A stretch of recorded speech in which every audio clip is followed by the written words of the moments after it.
მაშინ შევაჯამოთ ეს პატარა საკითხი გამოდის რომ იცავს ორმაგი დანიშნულება. ერთი დანიშნულებაა ის რომ გადმოუცემელი რაც რაციონალური დიალექტიკური გზით უკვე ზღვრამდე არ მისულა და ვეღარ გადმოუცემ. მეორე დანიშნულება ყოფილა რომ უბრალოდ პედაგოგიური დანიშნულება რომ აუდიტორიას მიუსადაგო რაღაც ჭეშმარიტება.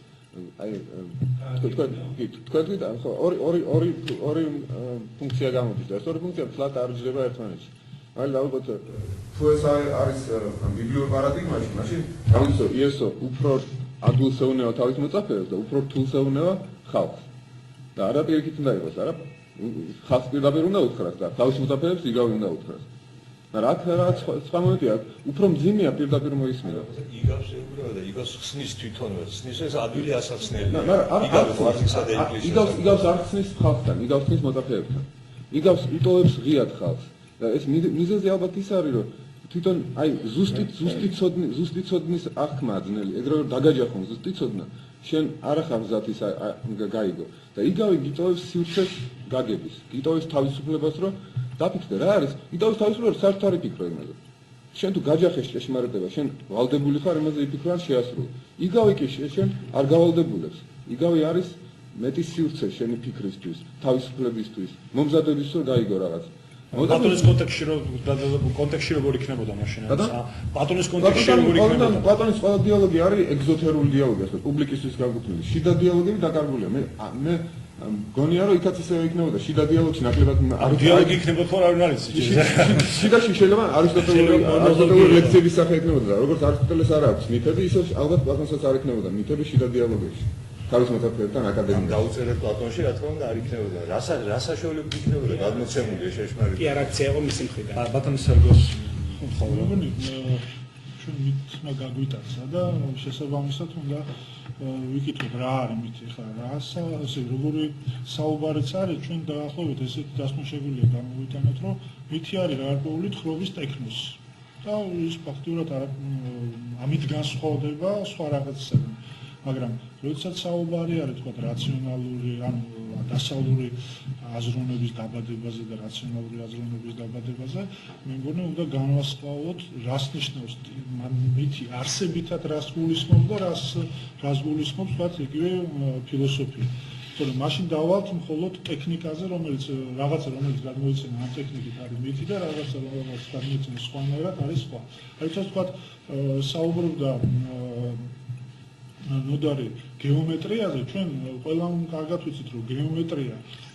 თქვა ის ცოდნა რომელიც შემდეგ თალესმა გამოიყენა არსებობდა მანამდეც და არ შეიძლება ინდურ ტრაქტატებში და ასე თქვა სხვადასხვა ტრაქტატებში მაგრამ ის ცოდნა გახდა საბერძნეთში ანუ 2x2 თუ ეს არის უბრალოდ გადმოცემა რომ აი ბაბუა მომიხვა რომ ვიღაცა იყო ტყეში და ეს ნახა რომ ორი ხედა რაღაცა და ესეთი რაღაც ამბავი მოყვა და ეს არის გადმოცემა იმის რომ 2-ს მივმოდოთ 2 არის 4 ეს არის მითი მაგრამ თუ ვიღაცა კითხულობს რატომ არის და ხდება მისი გადასინჯვა არის შემდეგ ხდება ეს ცოდნა ხო დამტკიცება ხდება თორე თავისთავად ცოდნა არანაირად არ არის არ თამაშობს ამ როლს ხო და აქ მე ვფიქრობ მნიშვნელოვანია კიდევ ერთი საკითხი როდესაც ბატონი გურამი ლაპარაკობდა სინათლეზე გასვლასთან დაკავშირებით ხო აქ არის მნიშვნელოვანი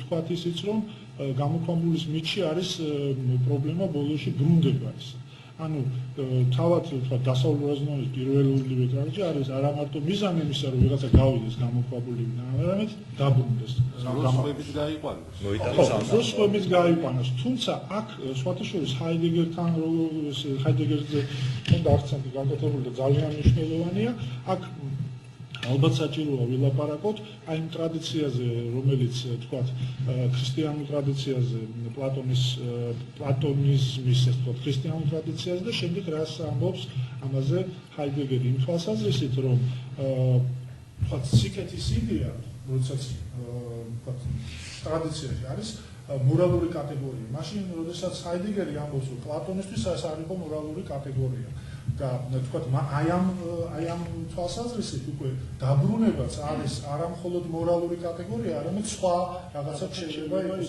სიკეთე არა ყოველთვის რომ სიკეთე, არამედ სიკეთეა რომ რაღაცას ხედა. თორე განახლა არის სიკეთე და შესაძლებლობა გამოაშკარავებისა ეს არის სიკეთე. ამიტომ შეგვიძლია ჩვენ ვილაპარაკოთ აქ ერთი ქრისტიანულ ტრადიციაზე და სხვა ტრადიციაზე, რომელსაც შეიძლება გულისხმობდა თუ დაგშა სიკეთე საოცრად დავბრუნდ ბატონო იმზარ. მე მინდა ის იდეა განვაგრძო, რომელზეც სერგომ ისაუბრა, აქ სერგო საუბრობდა, ესე იგი, გადმოცემის ფორმას აქვს ძალიან დიდი მნიშვნელობა. ბატონი გურამი ლაპარაკობდა, საუბრობდა რაციონალიზმის შესახებ და უნდა ითქვას, რომ სოციოლოგიაში ეს თემა საკმაოდ საინტერესოდ არის დამუშავებული მაქს ვებერის მიერ პროტესტანტულ ეთიკასა და კაპიტალიზმის სულისკვეთებაში, მის ერთ-ერთ ცენტრალურ ნაშრომში, სადაც დასავლური ცივილიზაციის მთავარ ნიშანზე რაციონალობაზე ლაპარაკობს და აქ ვიტყოდი, რომ ძალიან დიდი მნიშვნელობა აქვს ჩაწერას, როგორ ხდება დაუშვათ თუნდაც ბუღალტრული ანგარიშის ჩაწერა. ესე ბატონო? დიახ, მაგრამ ძალიან საინტერესო რა ჰაიდეგერის მოსაზრებები და ვებერი მე მგონი ტექსტი 1904 წლებშია დაწერილი და მე ბევრად წინ არის, ვიდრე ჰაიდეგერის ის ტექსტი ამ რაციონალობაზეა ყურადღება გამახვილებული და უბრალოდ მარტივი მაგალითი მინდა ვთქვა, რომ ეს რომ ძალიან რთულად არ გამოიყურებოდეს, რასაც ახლა ვიტყვი, რომ ესე იგი ბუღალტრული წარმოება აღმოსავლეთშიც იყო ცნობილი და დასავლეთშიც იყო ცნობილი, მაგრამ იმას რასაც ორმაგი ბუღალტერია ქვია საკუთრივ, არის მხოლოდ ევროპული გამოგონება და ევროპული ტიპის რაციონალიზმისთვის დამახასიათებელი გამოგონება. ისევე როგორც მუსიკა აღმოსავლეთშიც არსებობდა და ბევრად დახვეწილი ყური, ნინო როგორც ჩვენ თარგმნით მაშინ ამ ტექსტს, რომ ბევრად დახვეწილი ყური შეიძლება აღმოსავლეთშიც ყოფილიყო, ან მუსიკალური გერების გარჩევის თვალსაზრისით, მაგრამ საკუთრივ მუსიკის ჩაწერა და ესე იგი რაციონალურ ჰარმონიაზე მისი აგება იყო სხვა დასავლეთის ნიშანი. მაგრამ ეს მოხდა ბევრად უფრო გვიან ყველაფერი ვიდრე პლატონის. არა, ცხადია, მაგრამ მე რასაკვირველია, მე ვუბრუნდები ბატონი გურამის მიერ წინ წამოწეულ თემას, რომ ფილოსოფია არის რაციონალური დასაბუთება და პლატონთან არის სწორედ რაციონალური დასაბუთება დაუშვათ საკითხის, სადაც არგუმენტებია საჭირო და ეს რაციონალობა შემდეგ ევროპაში აღმოსავლეთი და ევროპა იმით დაშორდა ერთმანეთისგან, ევროპა წავიდა რაციონალიზმის, ხოლო აზია წავიდა სხვა გზით და ამ დაშორებაზე საუბრობდა სწორედ და ამისათავე არის პლატონთან ალბათ, რომელიც ცდილობს რომ ზოგჯერ გამოიყენოს ხერხად მითი, სადაც ეგ საჭიროა იმისათვის რომ გაამარტივოს გადმოცემის ამოცანა, ხოლო ზოგან ცდილობს ესე იგი არგუმენტირებული და ლოგიკური დასაბუთების სახე მისცეს თავის მოსაზრებებს. ერთი თემა მინდა წამოვწევ, რომელიც ზუსტად აი კაპიტონს მინდა ვკითხო. გამოქვაბულის მითის გავლენა კულტურაში, ევროპულ კულტურაში. ეს მხოლოდ ფილოსოფიისთვის არ არის მნიშვნელოვანი, ხო? საერთოდ ზოგადად ძალიან მნიშვნელოვანი კულტურული, ასე ვთქვათ, პროდუქციისათვის ძალიან მნიშვნელოვანი ტექსტი წარმოადგენს და აი ამაზე რომ გვეთქვა იქნება ერთი-ორი სიტყვა.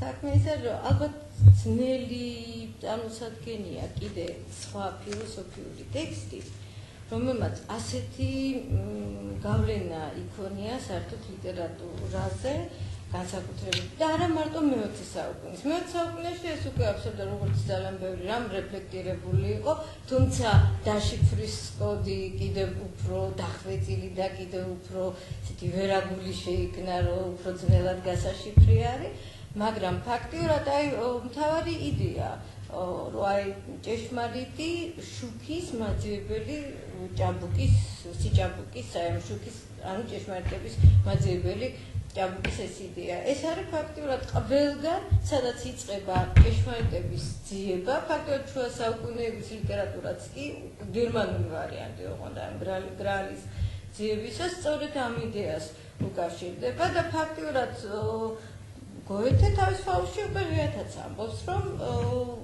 აი ამ გამოქვაბულის მეტაფორას და მითს იღენებს ძალიან წარმატებულად. მაგრამ რა არის კიდევ საინტერესო, რომ აი გოეთედან მოყოლებული, მე ვიდრე ვთქვათ თომას მანამდე და დღეისათვის უკვე 21 საუკუნეშიც კი გვაქვს ამის გამოძახილი, უკვე აღმოსავლეთთან და ამას ჩემს კოლეგას ბატონ სერგოს უმატლი თურქი მწერლის ორხან პამუკის შემოქმედებაში ძალიან ძლიერია ეს მიბაძვის სწორედ თეორიაზე და სწორედ პლატონის ამ თეორიას ეხმაურება ერთგვარად, მაგრამ თომას მანთანაც და პამუკთანაც საინტერესოა ძალიან ის, რომ კომბინაციაში არის ეს ადრე პლატონისეულის გამოქვაბულის ეს მითი ერთი მხრივ.